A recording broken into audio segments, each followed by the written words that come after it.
Welcome to This Explainer. Today we're diving into something literally electrifying, the fascinating world of nerve physiology. I mean, have you ever stopped to actually think about how your brain tells your hand to move in a fraction of a second, or how you instantly feel a sudden drop in temperature? It's all about electricity. Specifically, today's focus is on explaining RMP, or resting membrane potential, and we're going to see exactly how the human body acts as a brilliantly engineered living battery. To really wrap our heads around this, we're taking a macro to micro journey. We'll quickly run through the body's network, neuron components, and nerve speed before getting into what RMP actually is, the genesis of RMP, and finally, this whole idea of a ready battery.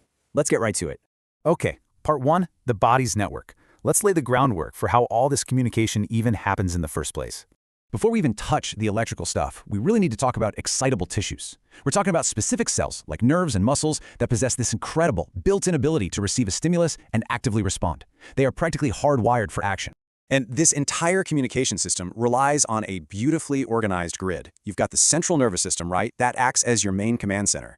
And then you have the peripheral nervous system, which provides this vast, intricate wiring network reaching all the way out to our skin, our muscles, basically our internal organs, the whole shebang.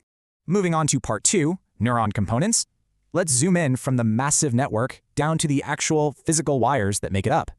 Think of the structure like a lightning-fast relay race. First, the dendrites act like little biological radars to receive incoming signals. They pass that info to the cell body, the center of operations. From there, the signal shoots down the axon, which is basically a long transmission wire, until it hits the terminals. Those terminals are the transmitters that actually launch the message across the gap to the next cell. All right, part three, nerve fiber speed. Here is a wild fact. Not all of these nerve wires transmit at the same speed, not even close. We actually classify nerve fibers into groups A, B, and C based on two absolutely crucial factors: their diameter and whether or not they have a myelin sheath. Myelin is just a protective insulating layer. Now, a large diameter paired with a myelin sheath acts like a massive, newly paved, multi-lane highway. Because of that, our Group A VIP fibers can transmit signals at a blistering 120 meters per second. Group B fibers are still myelinated, but they're a bit smaller, so they clock in at a medium speed. But then look at Group C. They have the smallest diameter and lack that myelin insulation entirely. Without it, their transmission speed drops to a crawling 1 meter per second. So physical structure literally dictates electrical speed. Part 4. What is resting membrane potential? Now that we know the wires, let's look at the electrical state of a cell when it's just hanging out, at rest. I want you to picture the neuron as a highly calibrated biological battery, kind of like the ones in your TV remote. The cell membrane acts as a barrier, keeping the two poles separate. Positive charges pool on the outside, while negative charges gather on the inside. That separation means the cell is polarized. And this is vital. Resting definitely doesn't mean dead or inactive. It means the cell is fully charged and completely primed. And the magic number here? -70 millivolts. If you took a tiny microscopic voltmeter and placed one probe inside that resting neuron and one outside, this is exactly the voltage you'd read. It's super important to note that the negative sign doesn't mean the electricity is somehow below zero. It's just science shorthand to tell us that the inside of the cell has more negative charges compared to the outside. That's all it means. Which brings us to part 5, the genesis of cell charge. We know the resting charge is -70 millivolts, but how on earth does a tiny cell create and maintain that exact charge? Think of this as a biological detective story. We basically have three main suspects behind this electrical imbalance. To keep the inside of the cell negative, it relies on potassium leak channels, trapped non-diffusible anions, and the sodium-potassium pump. Let's interrogate them one by one. Notice the sheer dominance of our first suspect in the breakdown here.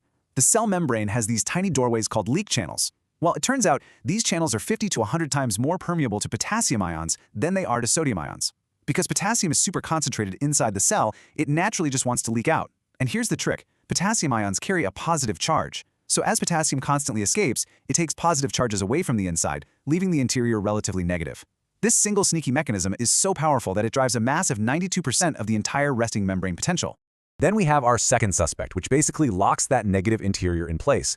Inside the cell, there are giant molecules, specifically proteins and phosphates, that naturally carry a negative charge.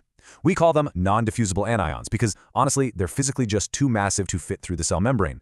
They couldn't leak out even if they wanted to, so they just sit there, physically trapped inside the cell, anchoring that -70 millivolt state. And finally, suspect number 3, the sodium-potassium pump.